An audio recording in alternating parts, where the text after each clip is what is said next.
আসসালামু আলাইকুম রহমতুল্লাহি ওয়া বারাকাতুহু। লোডশেডিংয়ের ভয়ে শিক্ষা প্রতিষ্ঠান বন্ধ করা, এটা হলো চরম জ্ঞানহীনতার অভাব।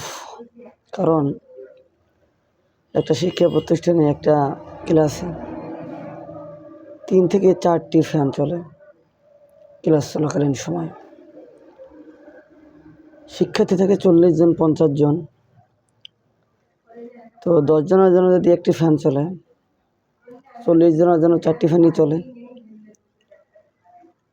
তো 4টি ফ্যানে 40 জন শিক্ষার্থী তিনি শিক্ষা অর্জন করতে পারতেছে। যখন এই ক্লাসকে বন্ধ করা হবে, তখন অনলাইনের মাধ্যমে যে ক্লাসগুলো হয়, তখন এক একজন শিক্ষার্থীর জন্য এক একটি ফ্যান চলবে এবং একটি করে লাইটও জ্বলতে পারে। তো তখন কি হবে? তো যেখানে 4টি ফ্যান চলতো সেখানে 40টা ফ্যান চলতেছে বা চলবে। তাহলে লোডশেডিং বাড়লো না কমলো? লোডশেডিং বাড়লো, বিদ্যুৎ অপচয় বেশি হইল। এই জন্য আমাদেরকে মূর্খতার মতো জ্ঞান উপস্থিত করা যাবে না। আমাদেরকে জ্ঞানহীনতার পরিচয় দেওয়া যাবে না। আমাদের ভিতরে যে জ্ঞান আছে সেই জিনিসটার পরিচয় দিতে হবে। আর সেই জন্য আমাদেরকে শিক্ষা প্রতিষ্ঠানকে খোলা রাখতে হবে, আর 40টা ফ্যান থেকে 4টা নিয়ে আসতে হবে, ঠিক আছে? এবং শুধু লোডশেডিং এর মাধ্যমেই বন্ধ হয় না,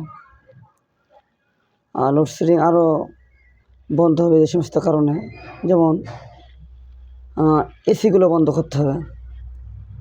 আমরা সাধারণ মানুষ যারা আছে তারা এসি পাই না, কিন্তু দেখা যায় যে বড় লোকদের জন্য এক একজন ব্যক্তির জন্য এক একটা করে এসি চলতেছে।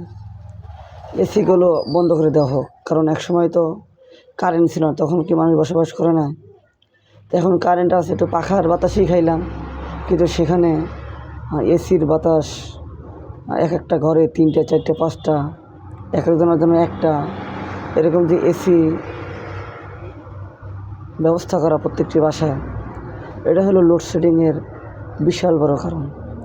এই জন্য যারা আমরা আছি যেই পর্যায়ে, যত বড় লোকই হোক না কেন, আমরা এসিগুলো বন্ধ করি। এসিগুলো বন্ধ করলে আমরা খুব দ্রুত সময়ে আমাদের বিদ্যুতের ঘাটতি পূরণ হয়ে যাবে। আমাদের বিদ্যুতের কোনো ঘাটতি থাকবে না। আমরা এরকম এক একটা অফিসে এক একটা করে এসি ছাড়বো আর বলবো যে শিক্ষা প্রতিষ্ঠানগুলো বন্ধ থাকুক। আর এবার শিক্ষা প্রতিষ্ঠানগুলো যদি বন্ধ থাকে, তাহলে তো চরম মূর্খ মানুষ সমাজের ভিতরে বের হবে, যাদের ভিতরে কোনো জ্ঞান থাকবে না। তো এটা হলো একটা পলিসি মানুষকে মূর্খ বানানোর। এটা মানুষ বুঝতে পারে না, করোনা যেভাবে হয়েছিল। তো এই জন্য আমরা এরকম মূর্খতার পরিচয় না দিয়ে জ্ঞান যে আমাদের ভিতরে আছে, আমরা যে বুদ্ধিমান, সেইটার পরিচয় দিতে হবে। আমাদেরকে এসিগুলো বন্ধ করতে হবে, তাহলেই দেখবেন যে আমাদের ভিতরে অনেক বিদ্যুৎ ঘাটতির সমাধান হয়ে যাবে। আরেকটা বিষয় হলো, আমরা এক সময় যখন কারেন্ট ছিল না, তখন তো সন্ধ্যার সময় মাগরিবের নামাজ পড়ে একটু ল্যাম্প জ্বালিয়ে অথবা মোমবাতি জ্বালিয়ে রাত্রের ঈশার নামাজ পড়ে খানা খেয়ে তারপর ঘুমিয়ে যাইতাম, ঠিক না? এই জিনিসটাই চালু করা হোক।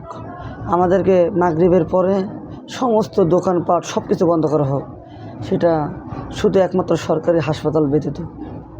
এমনকি ফার্মেসিগুলোও বন্ধ করা হোক, ঠিক আছে? ফার্মেসিগুলোও বন্ধ করা হোক, এবং যে সমস্ত ঔষধ দরকার ইমার্জেন্সি হবে সেগুলো হাসপাতালের ভিতরে ব্যবস্থা করা হোক। এই হাসপাতালে যারা আছে তারা নিয়োজিত আছে, নিয়োগ আছে, তারা কী করে, তাদের কাছে ওষুধ থাকা সত্ত্বেও তারা ফার্মেসিতে যেতে বলে। এটা তাদের বিশাল বড় একটা ব্যবসা। অতএব সরকারিভাবে ওষুধ, শিক্ষা, খাদ্য, বস্ত্র, বাসস্থান, চিকিৎসা, এই 5টা তো মানুষের মৌলিক চাহিদা। এই 5টা জিনিসকে ফ্রি করা হোক, তাহলেই আমাদের ভিতরে বিদ্যুৎ ঘাটতি সমাধান হয়ে যাবে। আল্লাহ তাআলা আমাদেরকে বোঝা মানে এবং আমাদের মতো তৌফিক দান করুক। আমিন। আসসালামু আলাইকুম।